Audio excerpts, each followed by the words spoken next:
Hey guys, Griffith Woodworking here. Hey, today I want to show you guys one of my latest projects I've been working on.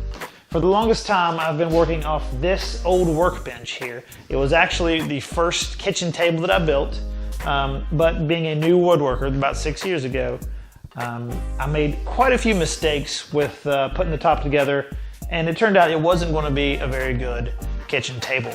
So I decided to cut my losses and turn it into a little workbench here because I don't have a big space in my garage to do this work. So I threw together a couple temporary supports to sit it on. I would store tools underneath. And it just got so crowded, not enough space to store my tools and not enough space on top to do the work I want to do. I found myself working in the floor with all my tools, things like that. So I decided to combine the two. I decided I wanted to make a new workbench and that would have lots of storage underneath. So this right here is my latest project that I just finished. I still want to put a few touches on it, but I'll go ahead and give you a quick rundown of what I made here and the benefits to all of it.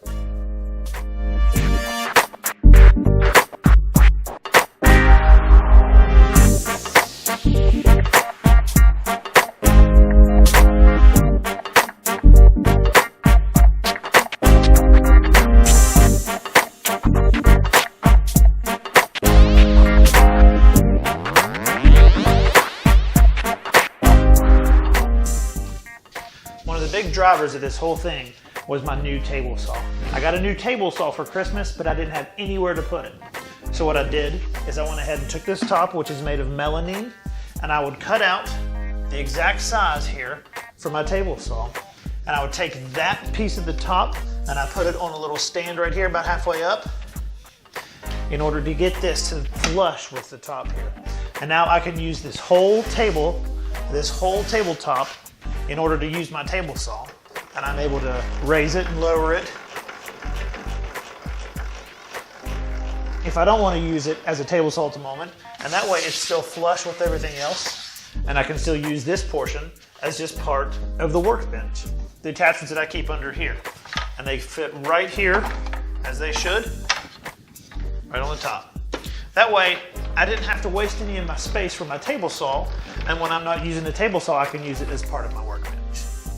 Another thing I added was a router table. I was given an old router with a table from one of my friends a few years ago, and I've never really been able to use it because it really wasn't the sturdiest of tables.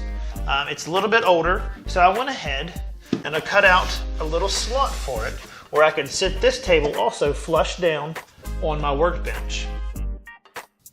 Just like with my table saw, the top of the router table is flush with the rest of the workbench.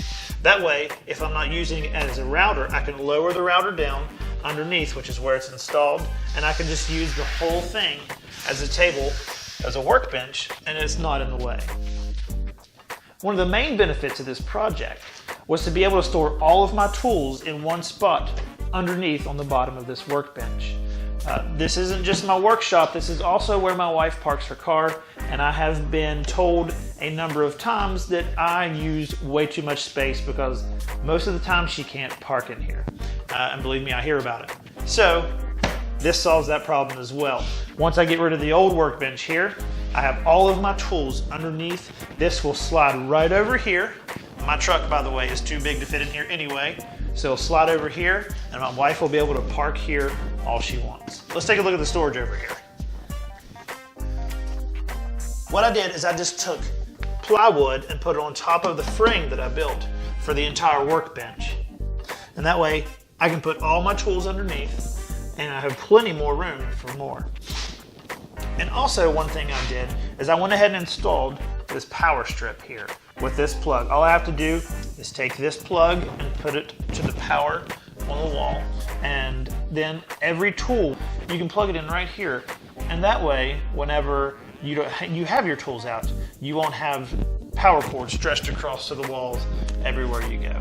Now I'm just hoping that I'm not Clark Griswold and I just blow a breaker every time I use it, but that is a risk I take. Now let me show you one of my favorite things about this. I installed heavy-duty casters on all four corners. So that way I can move this wherever I want. I'll go ahead and spin it around so you can take a look at what's on the other side.